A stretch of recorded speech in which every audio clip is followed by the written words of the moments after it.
Alléluia. Dans l'épître de Paul aux Éphésiens, au chapitre 6 et au verset 14, l'apôtre dira « Tenez donc ferme, ayez à vos reins la vérité pour ceinture, revêtez la cuirasse de la justice. » Revêtez ici la cuirasse de la justice. Dans l'armure chrétien, la justice ici est étroitement liée à la vérité. Se revêtir ici de la cuirasse de la justice.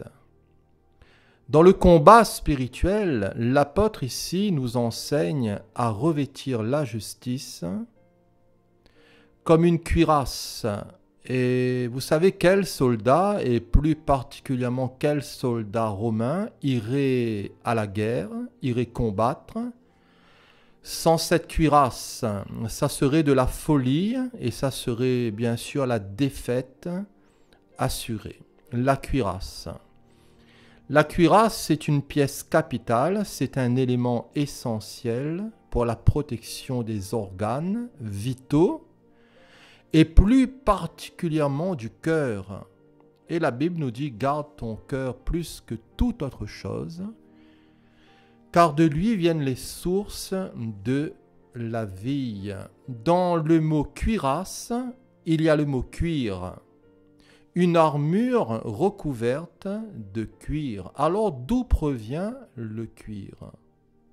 Le cuir provient de peau d'animaux.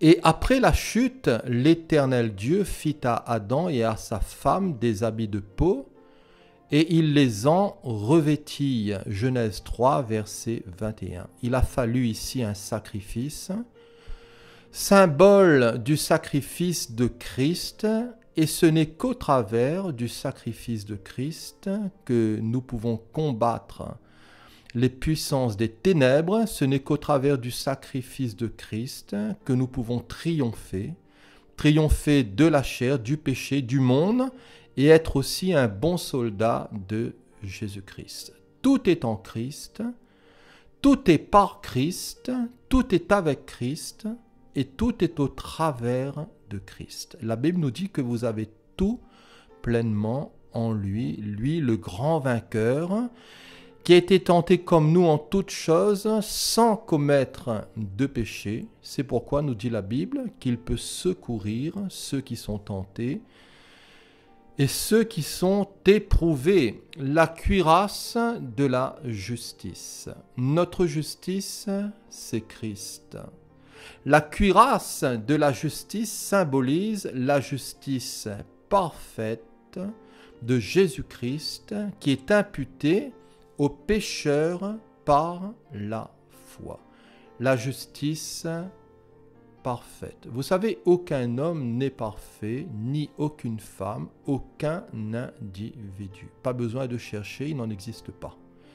La Bible nous montre clairement qu'il n'y a pas de juste, pas même un seul. La parole nous dit même que tous ont péché et sont privés, voyez-vous, de la gloire de Dieu. Le prophète Ésaïe, lui, dira que nous sommes tous comme des impurs et que toute notre justice est comme un vêtement souillé. Toute notre justice, celle provenant de la religion, celle provenant des œuvres, des mérites, celle provenant des activités, du légalisme, de la suffisance et de l'orgueil. Et vous savez, la pire forme de péché, c'est notre justice. C'est de penser, voyez-vous, que nous sommes meilleurs que les autres. C'est de se croire, voyez-vous, un propre juste. L'auto-justification n'existe pas. Mais en Christ Jésus est révélée la justice. En Christ est révélée la justice de Dieu par la foi. Et pour la foi, selon qu'il est écrit que le juste vivra par la foi. La justice de Dieu est à la base de la foi. Et cela du début à la fin, puisque mon juste, dira le Seigneur, vivra par la foi. Alors la foi, qu'est-ce que la foi? Ce n'est pas juste dire je crois, je crois, je crois. Vous savez, la foi, c'est vraiment quelque chose qui nous amène à vivre dans le Seigneur, à vivre en lui, à pouvoir l'écouter, à pouvoir dialoguer avec lui, à pouvoir agir au travers de lui dans ce que nous avons compris et avoir, voyez-vous, cette vie de foi active et permanente. La Bible dit même que les démons, ils croient, ils tremblent. Et vous savez, avoir la foi, c'est facile de le dire, j'ai la foi. Mais la foi, avant tout, c'est un mode de vie, c'est tout un état d'esprit. Et c'est de se conformer à ce que le Seigneur nous donne, la cuirasse de la justice. La cuirasse de la justice symbolise la justice parfaite de Jésus-Christ, qui est imputée aux pécheurs par la foi. Alors cette justice satisfait toutes les exigences de la loi et aussi de la justice divine. Le seul qui n'est pas péché, le seul qui ait observé toute la loi, le seul qui était en accord parfait avec la volonté de Dieu, ça a été le Christ Jésus. Et cette justice qui est dans le Christ satisfait toutes les exigences de la loi et de la justice divine. Et pour tous ceux et toutes celles qui sont unis dans le Christ et par le Christ Jésus au Père, la Bible nous dit qu'il n'y a plus de condamnation, voyez-vous, pour ceux qui sont unis au Christ, pour ceux qui sont en lui.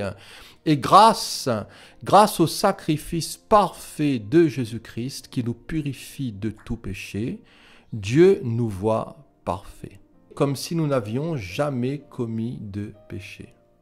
Voilà. Puisque nous sommes en Christ le parfait, puisque nous sommes unis à lui, puisque nous vivons en lui, quand Dieu nous voit, Dieu ne nous voit plus nous, mais Dieu voit la justice de Christ parfaite en nous, sur nous, qui correspond à ses normes et à ses critères parfaits. Et Dieu met tout cela à notre compte par la foi. C'est lui qui justifie l'impie. C'est lui qui justifie l'impie et c'est lui qui fait grâce. Cette justice n'est ni gagnée ni conservée par des efforts quelconques. Elle repose uniquement sur le sacrifice de la croix où le Seigneur a pu dire que tout est accompli. Vous savez, quand le Christ a rendu l'Esprit, quand le Seigneur a accompli cette œuvre au calvaire, nous n'étions pas nés, ni nous, ni nos parents, ni nos arrière-parents, mais le Seigneur avait déjà remporté la victoire, il avait déjà, voyez-vous, tout payé, tout fait, et l'œuvre était agréée du Père, cette œuvre éternelle qui est suffisante, et nous voulons nous reposer en elle. L'apôtre Pierre dira dans son chapitre 2 au verset 24, « Lui qui a porté lui-même nos péchés en son corps sur le bois, afin que, morts au péché, nous vivions pour la justice. » Dans notre marche pratique, l'apôtre nous exhorte à vivre pour la justice et à revêtir cette justice. Notre position de juste en Jésus-Christ doit s'accompagner aussi d'une marche pratique juste et d'une justice pratique, ce qui nous ramène à la justification et à la sanctification. Je ne sais pas si vous savez ce que ces deux termes importants signifient, deux termes qui sont très importants pour notre foi, la justification et la sanctification. La justification, c'est une déclaration judiciaire instantanée. Dieu nous gracie, Dieu nous pardonne, Dieu nous fait grâce, Dieu nous sauve instantanément pour tous ceux qui mettent leur confiance en lui et Dieu nous déclare justes. Tandis que la sanctification, c'est un processus qui s'arrêtera à notre mort. Alors nous ne contribuons pas à la justification, mais à la sanctification. Par notre engagement, par notre foi, notre écoute, par notre obéissance, nous ne contribuons pas à la justification puisque tout est accompli, mais à la sanctification dans notre collaboration, dans notre bonne volonté et dans notre marche avec le Seigneur Jésus. Ainsi, nous ne faisons pas les choses pour être sauvés, mais parce que nous sommes sauvés. Vous savez, il y a des gens qui n'arrêtent pas de faire en espérant de gagner le ciel, en espérant, voyez-vous, les faveurs divines, en espérant d'avoir une place au paradis. Mais vous savez, nous ne faisons pas les choses pour être sauvés parce que nous sommes sauvés. Nous faisons les choses parce que nous avons reçu, bénéficié par la foi gratuitement du salut qui est dans le Christ Jésus, c'est-à-dire de cette vie d'en haut. Et vous savez, nous ne faisons pas les choses pour mériter quoi que ce soit, parce que les mérites, ce sont les mérites du Christ Jésus dans lesquels nous nous glorifions, mais nous faisons les choses parce que nous sommes sauvés et nous le faisons avec joie, nous le faisons avec passion, parce que le Seigneur, voyez-vous, il mérite toute notre attention, il mérite tout notre amour, il mérite, voyez-vous, que nous puissions le servir de toute notre être, esprit, âme et corps. Alors attention, car ce n'est pas par la sanctification qu'on reçoit une meilleure justification. Je le dis, c'est très important, parce que vous savez, dans notre marche avec le Seigneur, chacun a sa compréhension, chacun a son niveau de foi. Les uns et les autres ont des maturités différentes, mais vous savez, du plus petit au plus grand, si je puis ainsi dire, nous avons encore des progrès à faire et nous sommes en route. Et nous devons faire attention de nous juger bêtement ou maladroitement les uns et les autres parce qu'un tel aurait encore tel défaut ou une telle aurait encore peut-être une mauvaise habitude ou peut-être un langage qui ne serait pas toujours sanctifié ou autre chose. Mais en tout cas, ce n'est pas par la sanctification qu'on reçoit une meilleure justification. Voilà. Ce n'est pas par la sanctification qu'on sera mieux sauvé. Voilà, le salut est dans le Christ, c'est une chose qui est acquise, qui est faite. Et maintenant, nous, en réponse à son amour et par sa grâce, voilà, nous voulons marcher d'une manière digne de lui, de progrès en progrès, de victoire en victoire, puisque sans la sanctification aussi, nul ne verra le Seigneur. Cela est évident, parce que nous ne pouvons pas dire que nous avons le Seigneur dans notre cœur et que nous vivons comme les païens, nous vivons comme nous vivions autrefois et nous nous trompons nous-mêmes. Voilà, ça veut dire que nous n'avons pas rencontré le Seigneur et que nous avons besoin de nous repentir et de naître de nouveau. Vous savez, quand nous sommes avec le Seigneur, notre désir, c'est de mieux le connaître, c'est de mieux l'aimer, c'est de progresser dans les choses saintes, c'est de progresser dans une consécration encore plus grande et c'est de plaire à notre Dieu. Alors, dans le salut, Jésus nous délivre. Et dans le salut, Jésus nous délivre de la présence du péché, de sa puissance et aussi de son châtiment. Alors pécherions-nous parce que nous sommes sous la grâce. C'est ce que Paul dit dans Romains 6, et il dira, mais loin de là. Que dirions-nous donc? Demeurions-nous dans le péché afin que la grâce abonde loin de là? Nous qui sommes morts au péché, comment vivrions-nous encore là-dedans, c'est-à-dire dans le péché? Ignorez-vous que nous tous qui avons été baptisés en Jésus-Christ, c'est en sa mort que nous avons été baptisés.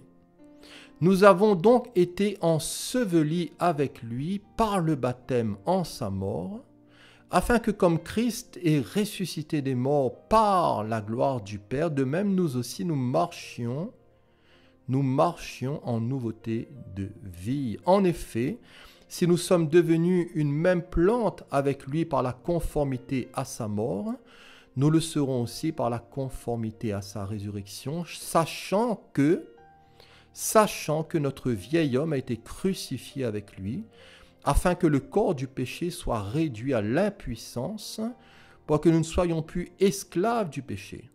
Car celui qui est mort, dira l'apôtre, il est libre du péché.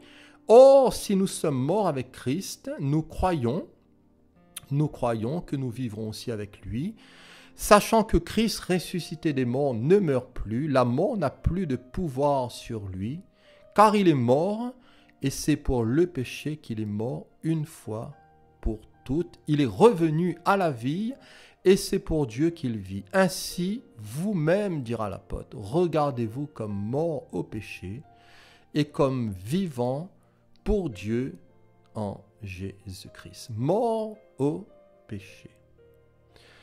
Il n'est pas question ici d'améliorer notre nature, mais de sentence de mort. Quand Christ est mort, nous sommes morts avec lui. Quand Christ est ressuscité, nous sommes aussi ressuscités avec lui par la foi. Alors, si nous avons part à la mort, nous avons part aussi à la vie. Et tous les chrétiens véritables ont été baptisés en Jésus-Christ. immergés de façon permanente en lui et non aspergés.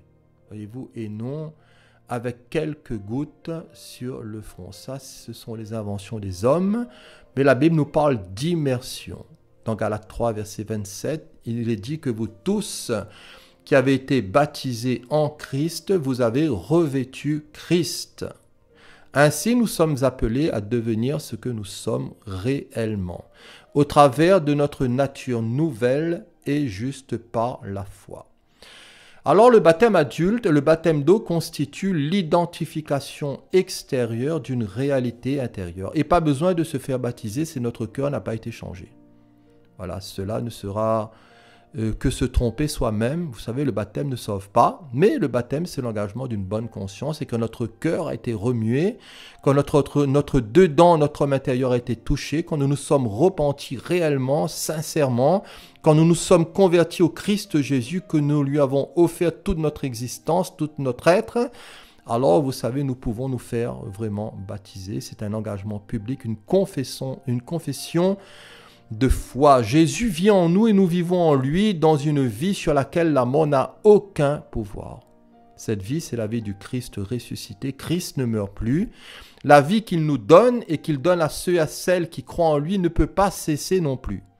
Cette vie, c'est la vie éternelle. Jésus a dit, je suis la résurrection et la vie. Quiconque vit et croit en moi ne mourra jamais. Alors crois-tu cela, cher ami? La Bible nous qualifie de nouvelles créations dans le Christ, dans 2 Corinthiens 5, verset 17, de nouvelles créatures. Et Dieu nous communique dans notre esprit une vision nouvelle et nous vivons, voyez-vous, d'une manière nouvelle. La Bible nous qualifie d'hommes nouveaux aussi dans Éphésiens 4, verset 24. Et en Christ, nous ne sommes plus les mêmes. En Christ, voyez-vous, nous ne sommes plus du tout les mêmes. Notre vieil homme a été crucifié, notre ancien mode de vie, notre ancien état a été cloué. Dans Galates 2,20, l'apôtre dira « J'ai été crucifié avec Christ ». Pourtant, à la croix, il y avait 2 brigands qui ont été crucifiés avec Christ et non Paul. Mais Paul, voyez-vous, c'est un homme de foi et il se voit à la croix par la foi crucifié, cloué.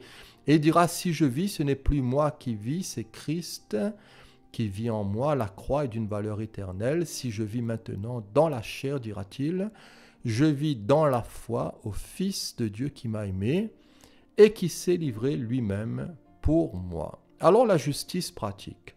Christ vit en moi. Christ vit en nous. Quel beau programme, cher ami, quand la vie de Jésus coule en nous, quand sa vie se manifeste au travers de nos corps mortels, quand la vie de l'esprit qui est dans notre esprit se dégage et est révélée, manifestée au travers de notre conduite, de nos actions, de nos pensées, de notre état de cœur, de notre mentalité, de nos paroles, de nos œuvres, de toute notre conduite. Alors oui, nous vivons dans la foi au Fils de Dieu qui nous a aimés et qui s'est livré lui-même à Dieu pour nous. Christ vit en nous et nous vivons en lui. Dans Colossiens 3, il nous est parlé de la vie nouvelle qui se trouve dans le Christ. Et l'apôtre dira, si donc, bien sûr, il y a ici un si donc vous êtes ressuscité avec Christ. Voilà la vie du chrétien, du vrai disciple. C'est une vie de résurrection, c'est la vie même du Christ Jésus. Il dira, cherchez les choses d'en haut, où Christ est assis à la droite de Dieu. Attachez-vous aux choses d'en haut, dira-t-il, et non à celles qui sont sur la terre, car vous êtes morts, et votre vie est cachée avec Christ en Dieu. Voilà, votre vie est cachée avec Christ en Dieu. Quand Christ, votre vie, paraîtra, alors vous paraîtrez aussi avec lui dans la gloire. Vous savez, beaucoup de gens se posent des questions quant à leur départ, quant à leur enlèvement, concernant l'enlèvement de l'Église. Mais si Christ est notre vie, quand il paraîtra, alors nous paraîtrons avec lui. Nous n'avons pas à craindre ni la mort, ni les choses présentes, ni les choses à venir. Vous savez, la mort a été quelque chose de réglé. Et concernant notre sanctification, notre marche avec le Seigneur, si Christ vit en nous, si nous vivons en lui, nous n'avons rien à craindre. Voilà, si nous marchons avec le Seigneur, si nous sommes honnêtes, si nous avons un cœur honnête et bon, si nous portons du fruit pour le Seigneur, quand le Seigneur paraîtra, nous paraîtrons avec lui, nous ne raterons pas le coche, et nous serons, voyez-vous, aussi enlevés et nous partirons avec lui pour les festins des noces de l'agneau. Alors se dépouiller pour se revêtir. Vous trouvez cela dans Éphésiens 4, versets 17 à 32, dans Éphésiens 5, au verset 13 à 21, je ne lirai pas, c'est trop long. Une marche aussi par l'esprit et non selon la chair. Vous trouvez cela dans Galates chapitre 5, versets 13 à 26. Une marche aussi vigilante dans les veilles, dans Romains 13, versets 11 à 14. Alors revêtons-nous de la cuirasse de la justice. Se revêtir dans le grec a ce sens de s'enfoncer dans des vêtements. Cela a ce sens de se vêtir, de se revêtir, d'être vêtu. Soyons revêtus de la puissance d'en haut, dans Luc 24, 49.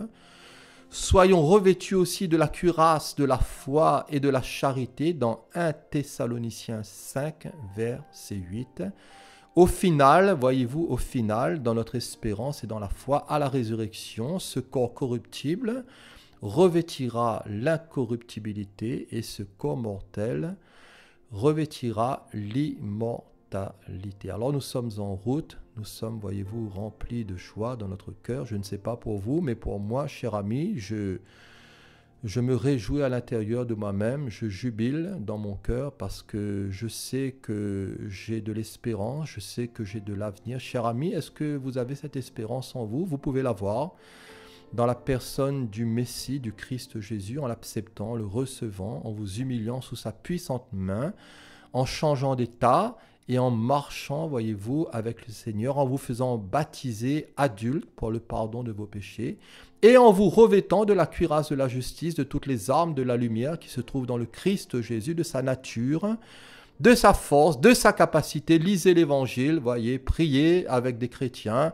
méditez les Écritures et vous serez, voyez-vous, remplis aussi d'espérance d'avenir pour l'éternité. Et je dirais, pour terminer, quel beau programme. Voilà, soyez bénis. Merci pour votre écoute. J'étais content de partager quelques mots avec vous, quelques paroles qui étaient là sur mon cœur. Et que le Seigneur Jésus vous bénisse tous abondamment. Amen.